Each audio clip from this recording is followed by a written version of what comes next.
So I've been seeing a lot of ignorant commentary online from the so-called left about so-called TERFs being to blame for Trump being elected and the global shift to the right in general. Because apparently privileged white women listened to TERF arguments and voted the wrong way. Now, leaving aside for the moment that TERF is a slur used to silence, dehumanise and incite violence against women who speak up for their rights, as a lefty myself, I would like to address this nonsense from the so-called left. You say it's our fault and you warned us. As if we didn't warn you. As if we didn't raise the alarm that the left was hemorrhaging women like a stuck pig, so many politically homeless because the left won't accept them, but they won't accept the right. As if we didn't say it's not a left-right issue, but when you call it that, and when you exclude us from the left, and call women politically naive for fighting for their own interests, some women would drift to the right. As if the current right-wing populism was driven and inspired by a small minority of radical feminists. Feminists, by the way, who are hated because they refuse to pull any punches about men's violence, sexual abuse, sexual and reproductive exploitation, sexism, and male domination in general. Yeah, because the mainstream have always listened to radical feminists. That's why we live in a world where the Nordic model of prostitution has been implemented. Where porn culture has been dismantled, sex role stereotypes are daggy, wages for housework have been implemented, and contraception and abortion are safe, free and legal. A world where boys are not socialised into domination and power imbalance is not sold as sexy. Or even just a world where women are seen as whole independent humans, not there to fill some man's need for bauble, sex or submission, and where rape and femicide have been eradicated. Yeah, the conservatives and the men who lead them are always listening to radical feminists. As if we're the only reason that people voted for Trump. Those nasty radical feminists succeeded in spreading their evil message to the masses who drifted to the right, and it's all our fault and you warned us.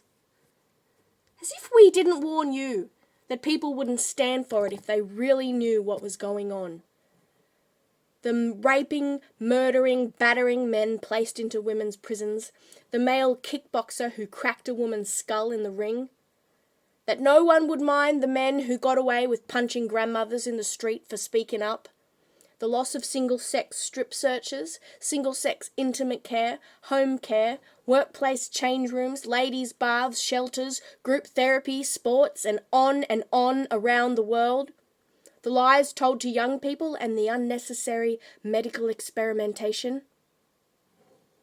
Did you really think the majority of people would just sit back and let it pass if it wasn't for angry feminists on the sidelines, in blogs and in closed groups not getting platformed for the last 15 years? Yes, we raised the alarm, but how long did you think it was going to go unnoticed? To say that a backlash to the left's appalling treatment of women and young people was not a sure thing is to be either dishonest or a moron.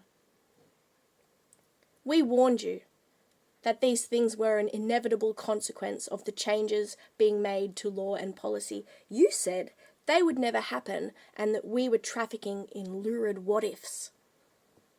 We warned you that these things were happening.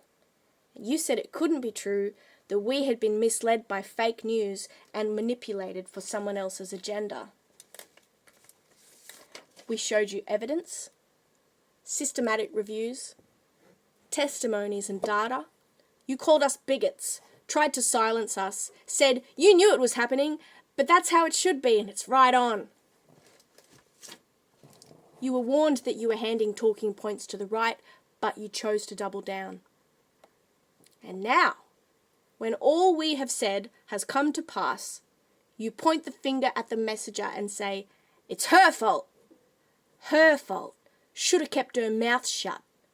Should have stayed quiet about the violation, the violence, the cruel and unusual punishment, and the medical scandal, the loss of safety, privacy, dignity and fairness. It's her fault for raising the alarm, for telling the truth, for drawing attention to the fact that the Emperor is naked and he's a flasher, and we've had enough.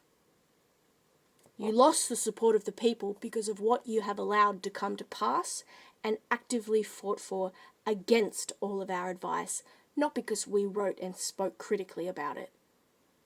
It's time to be accountable. It's time to take responsibility instead of scrambling to shift the blame.